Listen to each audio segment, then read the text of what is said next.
What if an old friend called you out of the blue and asked you to help him rob a bank? You probably laugh, right? Think it's a joke? Well, what if he was dead serious? Today, we're diving into one of the most elaborate and mind-bending social experiments I have ever seen. It's a story about trust, about betrayal, and a lie so massive it literally took over an entire town. Let's peel back the layers on this one. So, meet Mac. He's the mastermind behind this whole thing. And that quote right there, that tells you everything you need to know about his level of commitment. He wasn't just faking it, he was building an entire world from scratch, a whole alternate reality. But why? Why go through all this trouble for just one person? So, on the surface, the goal seems pretty straightforward, if not a little insane. Mac gets in touch with his old buddy Adam and pops the question. Can he convince him to rob a bank? It's a crazy test of persuasion, of temptation, and, at the end of the day, a test of friendship. Now, this is where it gets absolutely wild. The level of detail here is just staggering. We're talking a completely fake bank built on a secret film set staffed with professional actors. Mac even got the local police to agree to shut down an entire town just to sell the illusion. Hidden cameras were everywhere. I mean, think about that. When every single person you meet and every place you go is part of the lie, you'd start to question your own sanity, right? This was total immersion, built for an audience of one. Okay, so you can't just go from zero to bank robbery. That's not how this works. You have to build up to it. Mac knew he had to create a kind of ladder of crime. He needed to get Adam to take that first sketchy step, then another, and then another, until suddenly robbing a bank doesn't seem like such a giant leap anymore. And that slow burn started with their first real test, planting a GPS tracker on an armored truck. And let's be clear, this isn't just mischief. That's a federal crime. We're talking serious prison time. And right after that, they burned the getaway car to destroy the evidence. Each step was designed to be a point of no return, pulling Adam deeper and deeper into this world Mac had created. All right, so with those smaller, well, not so small, crimes out of the way, the stage was finally set for the grand finale. All the planning, all the manipulation, it was all leading up to this one single heart-pounding moment, the heist itself. And this is the real crux of it. At the moment of truth, when things get shaky, Mac cuts through all the noise with this one simple question. Suddenly, it's not about the money or the plan anymore. It's about their friendship. It's about loyalty.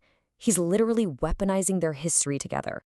And there you have it, Adam's answer. It's not a confident yes. You can almost hear the doubt in his voice, but it's a yes nonetheless. He's in. The foundation of trust that Mac so carefully built has held strong. The heist is on. The plan was incredibly precise. They had exactly 4 minutes. 4 minutes to get inside, grab the gold, and get out before anyone knew what happened. The pressure is immense. Every single second feels like an eternity. The clock is ticking. So an ordinary guy just got talked into pulling off a major felony. It's a shocking story, for sure. But here's the thing. If you think that's the twist, you are not even close. Because everything I've just told you was a lie inside of an even bigger lie. The real experiment was something else entirely. And that's the big question hanging over all of this, isn't it? I mean, even with this insane setup, how does someone's sense of reality get so warped? Well, the answer is that the real deception started long before anyone even mentioned the word robbery. Get this. 6 weeks before the heist, Adam was stopped by actors playing FBI agents. They told him his old friend Mac was a dangerous criminal they were trying to catch. They didn't recruit Adam to be a criminal, they recruited him to be a hero. He was going undercover as an informant, and his mission was to play along to get his friend arrested. This is what is so mind-bending. There were 2 completely different realities happening at the same time. Mac thought he was the puppet master, testing his friend's morals for a video. But in Adam's world, he was the hero, deep undercover on a dangerous mission to save his friend from a life of crime. He never believed he was actually breaking the law. So this twist, it just flips the whole story on its head. This experiment is no longer about whether someone will commit a crime for money. It's about loyalty. It's about betrayal. Adam was put in this impossible situation where, in order to save his friend, he had to betray him. And the psychological pressure on Adam was just off the charts. You have to remember, these fake FBI agents were his handlers, his only connection to what he thought was reality. When he started having second thoughts, they gave him a direct order. You have to say yes to everything. The mission depended on it. So after the heist, we get this incredibly tense moment. Adam makes this really emotional phone call to his mom, saying goodbye like he's about to go on the run forever. But what's actually happening? He's secretly feeding the address of their safe house to the FBI, setting the final trap for the guy who thinks he's his partner. And then, just moments before the fake SWAT team is about to bust down the door, Mac, completely oblivious, just opens up his heart. He gives this incredibly raw, genuine-sounding speech to Adam about how much their friendship means to him.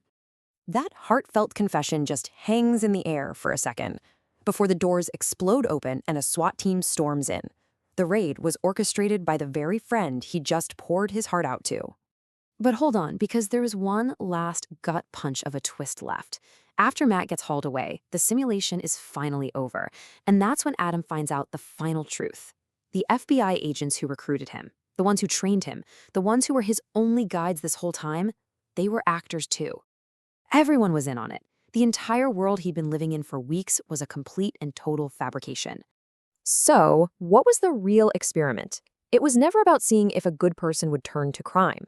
It was about seeing if a good person would go through hell, betraying his friend, facing down his own fears, all because he thought it was the only way to help someone he cared about. And for putting himself through that absolute psychological nightmare, Adam actually walked away with a solid gold coin worth $5,000, a little piece of reality to take home from a world that was completely fake. Which really just leaves us with this one final question. Mac built this impossibly complex world of lies to test a friendship. Adam went along with it, believing his act of betrayal was actually an act of salvation. It was all a simulation, sure, but at its heart was a very real question about how far we're willing to go for the people we love. In a world built entirely on lies, is it possible that an act of betrayal can actually be an act of true friendship? Makes you think.